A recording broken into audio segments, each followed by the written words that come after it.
अमृतकाल में सशक्त भारत के नवनिर्माण को गति देने वाला बजट है।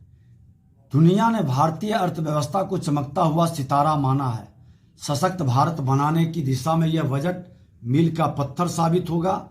पशुपालन, डेयरी और मत्स्य पालन पर ध्यान देते हुए कृषि ऋण लक्ष्य को बढ़ाकर 20 लाख करोड़ रुपए करने से बिहार जैसे कृषि प्रधान राज्य तेजी से आगे बढ़ेंगे। कृषि से जुड़े स्टार्टअप को प्राथमिकता मिलेगी। इसके लिए युवा उद्यमियों द्वारा कृषि स्टार्टअप को प्रोत्साहित करने के लिए एग्रीकल्चर एक्सीलेटर फंड बनाया जाएगा। किसानों को इससे बड़ा लाभ होगा, खास करके लघु सीमांत मजदूर किसान इसका बड़ा लाभ उठाएंगे। माननीय वित्त मंत्री जी ने कहा है कि पीएम प्रणाम योजना की शुरुआत होगी। यह योजना वैकल्पिक उर्वरकों को बढ़ावा देने के लिए होगी। इसके अलावा गोवर्धन स्कीम के तहत 500 नए संयंत्रों की स्थापना की जाएगी। अगले 3 साल में 1 करोड़ किसानों को प्राकृतिक खेती अपनाने के लिए मदद की जाएगी। 10,000 बायो इनपुट रिसोर्स सेंटर खोले जाएंगे। इन सारी पहलुओं से पीएम नरेंद्र मोदी अपने संकल्प को साकार कर रहे हैं।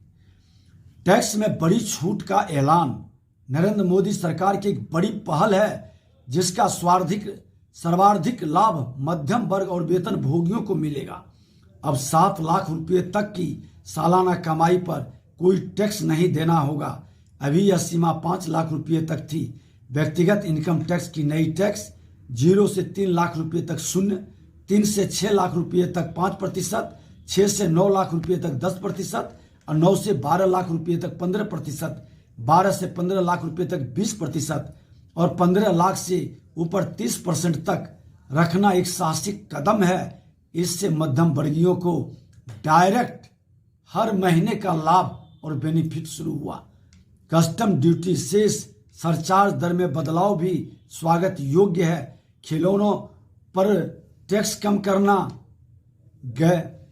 और खिलौना सस्ता करना बच्चों के लिए, गरीबों के लिए एक आकर्षण है।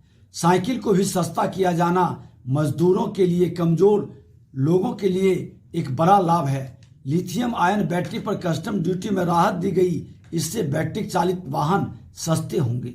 ऑटोमोबाइल, इलेक्ट्रॉनिक्स वाहनों के सस्ते होने से भारत में न केवल रोजगार बढ़ेगा, बल्कि इस पहल से आत्मनिर्भर की ओर भी भारत तेजी से बढ़ेगा।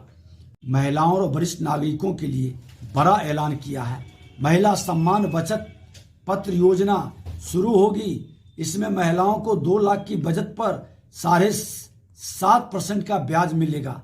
वरिष्ठ नागरिक खाता स्कीम की सीमा 4.5 लाख से 9 लाख की जाएगी। एक तरह से यह बजट बुजुर्गों और महिलाओं को समर्पित है। आज यह बजट खास करके गरीब कल्याण के रूप में जाना जाएगा। यह बजट समावेशी विकास, वंचितों को वरीयता, बुनियादी ढांचे और निवेश क्षमता का विस्तार, हरित विकास, युवा शक्ति, वित्तीय क्षेत्र, पीएम आवास योजना का बजट आदि बढ़ाने का प्रत्यक्ष लाभ समाज के सभी वर्गों को मिलेगा। पीएम आवास योजना का बजट आवंटन पहले की तुलना में 66% बढ़ा दिया गया। इसके बाद अब ये बजट बढ़कर 79,000 करोड़ रुपए से ज्यादा कर दिया गया, जिससे डायरेक्ट गरीबों को बेनिफिट होगा। गरीब कल्याण वर्ष का सही मायने में जमीन पर प्रधानमंत्री जी ने उतार दिया। वित्त मंत्री जी ने कहा कि देश में 50 नए एयरपोर्ट बनाए जाएंगे। यह एक ऐसी पहल है जिससे समृद्ध भारत की तस्वीर और चमकदार तथा बुलंद होगी। प्रधानमंत्री जी का वह सपना कि हवाई चप्पल पहनने वाला भी हवाई जहाज पर चले, वह सपना साकार हो रहा है। बच्चों और युवाओं के भी लिए नेशनल डिजिटल लाइब्रेरी की स्थापना की जाएगी। 2014 से बने मौजूदा 157 मेडिकल कॉलेजों के साथ कोलोकेशन में 157 नए नर्सिंग कॉलेज स्थापित किए जाएंगे। इसके अलावा अगले 3 सालों में सरकार आदिवासी छात्रों को समर्थन देने वाली 740 एकलव्य मॉडल स्कूलों के लिए 38,800 शिक्षकों और सहायक कर्मियों को नियुक्ति की जाएगी। इन सारी पहलों से सशक्त भारत की नींव और बुलंद होगी।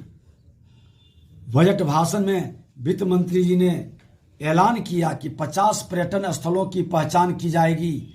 घरेलू और अंतर्राष्ट्रीय पर्यटन को संपूर्ण पैकेज के रूप में विकसित किया जाएगा।